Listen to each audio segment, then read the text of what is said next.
sécurité de notre pays. Lorsque je suis arrivé à la tête de ce pays, j'ai trouvé une armée, pardonnez-moi l'expression, de clochards.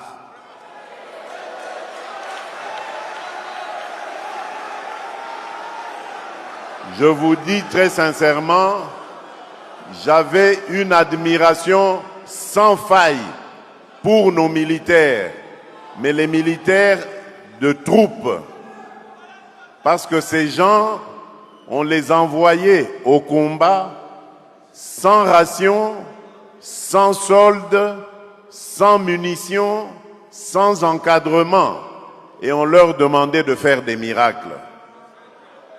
Et il leur est arrivé de faire des miracles. Voilà pourquoi, lorsque je suis arrivé, je me suis attaqué d'abord à l'heure sociale, en mettant le mieux possible, et je sais qu'il y a encore beaucoup de choses à faire de ce côté-là, mais en mettant le mieux possible à l'abri leurs enfants, leurs épouses, donc en bref leurs dépendants, pour que eux ne puissent se consacrer qu'à leur tâche qui est celle de la défense de la patrie.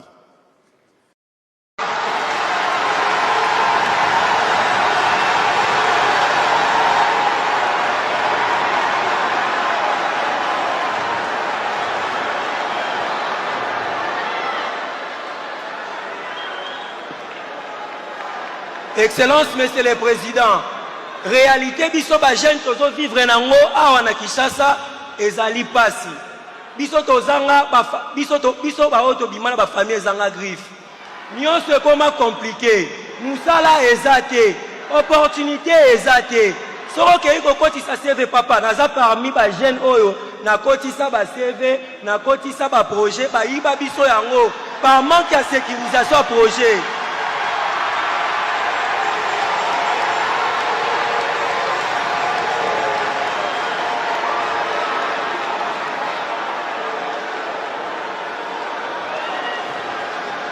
Yangoana Mokonzamboka, beaucoup plus. Yangoana Mokonzamboka, beaucoup plus. Na deux propositions. Na deux propositions, na proposition à Liboso. Ezali boye. Au cas où nous avons une structure ou un paramètre à la cap, pour financer un projet par exemple. Mais comme biso to bimana ba famille zanga griffe, proposition na ngeza boye. L'État congolais a créé biso FONAGE. FONAGE et Nikoloba. Fonds national pour la jeunesse. Oyo qui cause la chapeauté.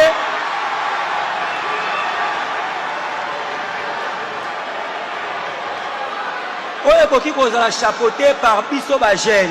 Oyo toyebi ke FONAGE rôle nango plus ezo sunga biso ko fongola biso ba opportunité. Toyebi par exemple na mboka na biso l'État congolais qui koloba tozo ko accepter 500 projets par exemple par année. Ça serait tellement possible que biso ba jeune to comme ba millionnaire. Ça serait tellement possible que ba rêve na biso tant to réaliser yango même ba Nigeria wana ekobanga biso. Omboka na biso tozana bomengo eleki ebele. Mais par manque de financement, par manque d'opportunité wana yango to proposer Mokonzamboka soko créer biso FONAGE.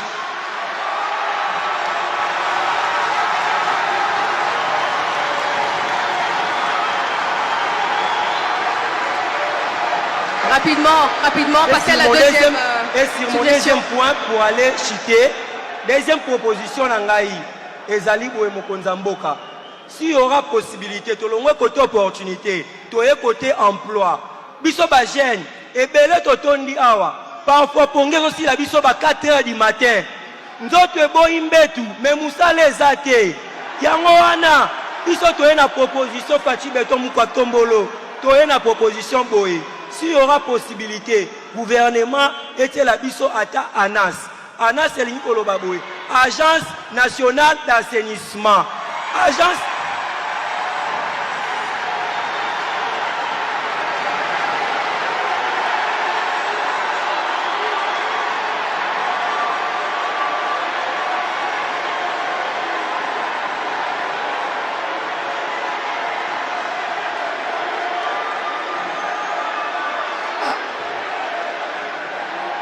Bokata et parole. Hein. Allez-y vite, allez-y vite. Agence nationale d'assainissement. Oyo cause la chapeauté par biso ba jeune na ba président ba structure des jeunes. Agence wana ko sunga biso ba jeune to ebike to zwaka musala na biso na ANAS. ANAS e ko sunga biso au ville ya Kinshasa eza na insalubrité. Salité ezali partout. Biso ba jeune to tambola mingi koleka ba papa. Kaka biso ba oyo to koki kolokota ba salité wana to sala ngo ba pavement. To ba salité wana to koki kolokota ngo to sala ngo ba brique. Les technologies doivent avancer. Cela va nous permettre, nous jeunes, au moins d'avoir aussi l'emploi. Ainsi, pour finir, son Excellence, Monsieur le Président, je tiens à m'agenouiller. Je suis un jeune, je tiens à plaider. Excellence, Monsieur le Président, je ne suis pas né dans une famille qui est riche. Son Excellence, Monsieur le Président, je tiens à introduire ma demande. Nakoli na famille riche. Naza riche te, papa nanga aza riche te, papa nayoka sango, batu nyonso bakutana président de la République, ba vie na bango changea, papa changer vie na ngai, papa changer vie na ngai.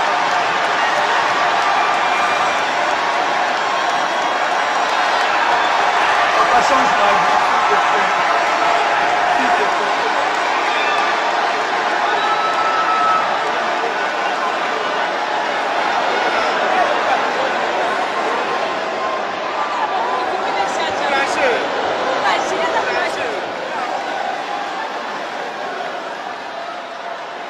Je lui arrache le micro parce qu'il a beaucoup à dire.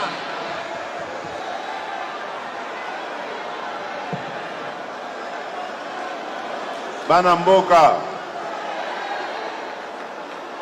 Banamboka boyoka. En tout cas, nga namoni soy toche Masamba gouverneur à ville à Kinshasa et Robonga.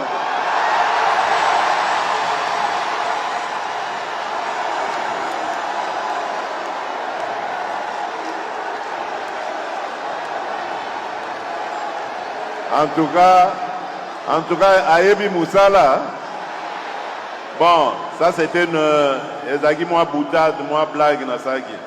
Mais, Boyoka, Masamba, Oyebi, nga nazwaki, kaka nengo zolo bana, naponaki jeune moko boye, ya famille ezanga griffe nengo zolo ba. Na bengi jeune wana na obi na ye salelanga na nous parcours na yo ya parce que aza jeune moko kaka ba ambitieux le quoi yo aza na vision makasi na bisalelanga na no expérience oyo créer entreprise na yo bongo ya koyebisanga eza ndenge nini oyebi que na ye koluka ye après ba 6 mois plus de 6 mois.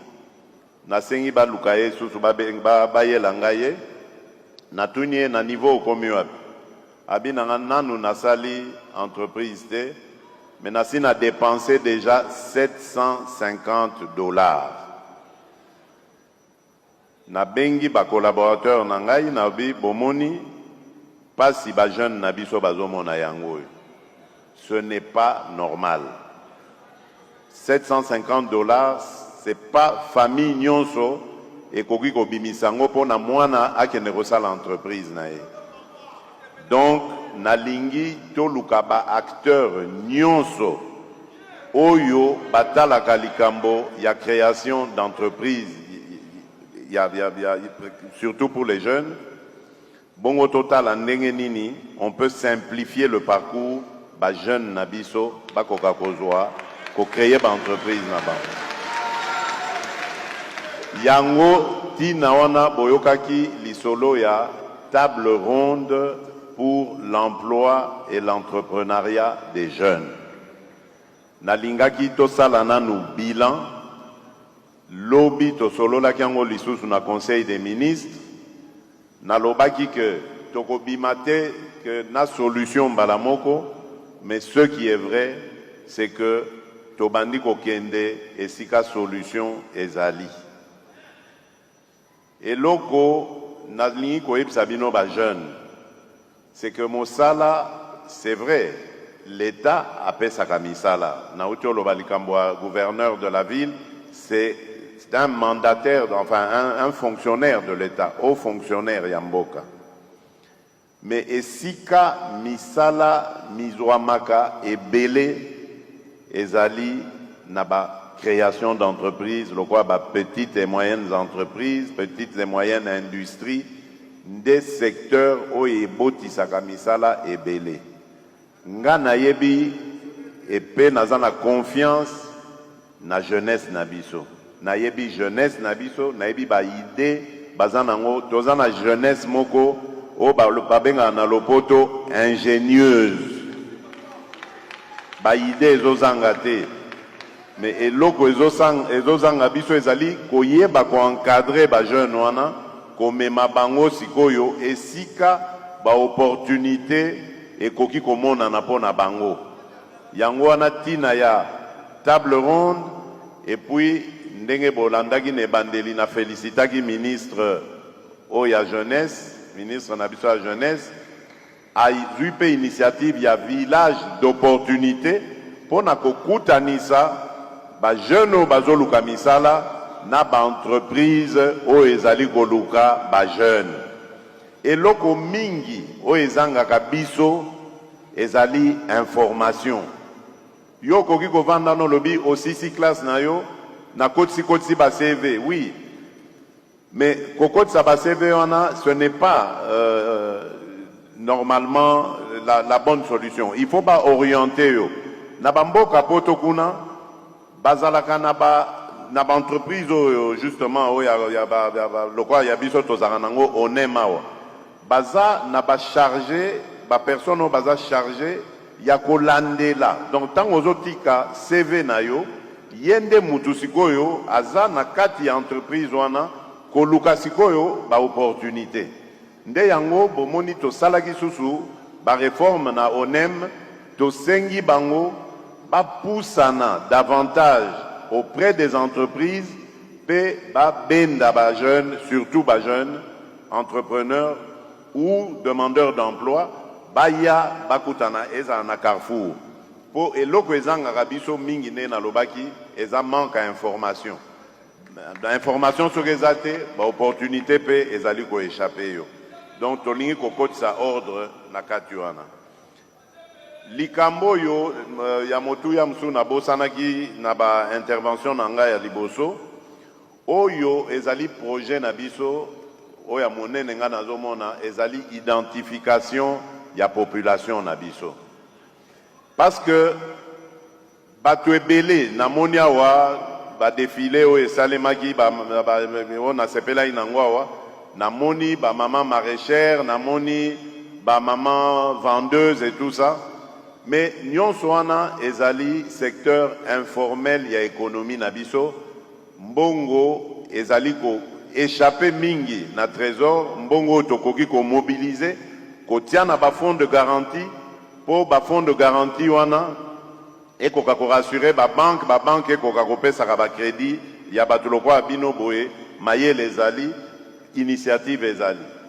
Donc, identification en population tozali ko sala ezali ko pesa congolais nyonso oyo banda oya uti obotama ti na le plus vieux des Congolais ou la plus vieille des Congolais pour être baye babango na l'État à cause d'un numéro national à vie toyebi que muto abotama na date boye na kombo boye numéro tel numéro wana ekolandaye na vie eko permettre biso mbula matadi toye bandenge ya kolandela ba vie na évolution ya population na biso. Et c'est comme ça que dans le cadre ya ba activité économique tokokoka kozwa batu nyonso bazali na secteur informel kokomisa bango na secteur formel toloba et komeka maintenant encadrer bango en tant qu'opérateur économique et na ba banque ango kutu o ezali ko hésiter lelo ko pesa crédit parce que banque ko pesa crédit mais ayebi adresse na yote ayebi te soki kombo pesa eza ya solo donc nyonso wana ezo sala que akoki ko pesa te ko banga ta ba garantir mais ya za sûr que non mutoyo akoki kokima na mbongo yango asombi ne biya poto aluki visa ake na ye na mbongo na biso. Donc nyonso wana tozali kosala yango kosolola kopesa na mayele na ba secteur nyonso totala ndenge ya kokende liboso. Alors na likambo lobi o etali yo moko personnellement na komona yo na sima bongo toso la sko malam. Merci beaucoup. Merci, merci. S'il vous plaît, chers jeunes. Boyoka. Écoutez-moi, chers jeunes. Comme vous le savez, le pays est en danger en ce moment.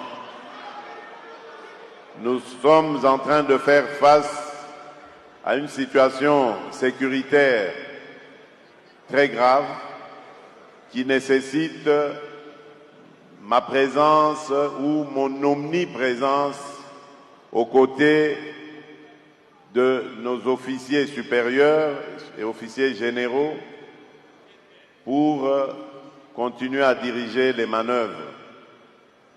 Donc, j'ai vraiment regretté parce que je devais consacrer beaucoup plus de temps, quasiment toute l'après-midi, à travailler à vos côtés, avec vous, en face de vous, à échanger avec vous, pour entendre vos problèmes. Mais malheureusement, je suis tenu par certaines obligations, et non des moindres, qui m'obligent à devoir y aller. Mais je vous fais la promesse. Je vous fais la promesse que ceci n'est que le début. Nous allons encore en organiser une de pareille directement ici au début de l'année. Nous allons encore avoir une rencontre, un face-à-face avec la jeunesse où j'espère à ce moment-là, j'aurai plus de temps à vous consacrer. Nasengi bino vraiment bolimbisi po esengeli nazonga kotala mosala ya mapinga na biso. On va, si vous le permettez, je vais appeler... Suivez votre magazine d'actualité Focus plus 243 pour ne rien rater sur la sécurité, la santé, la politique et que sais-je encore.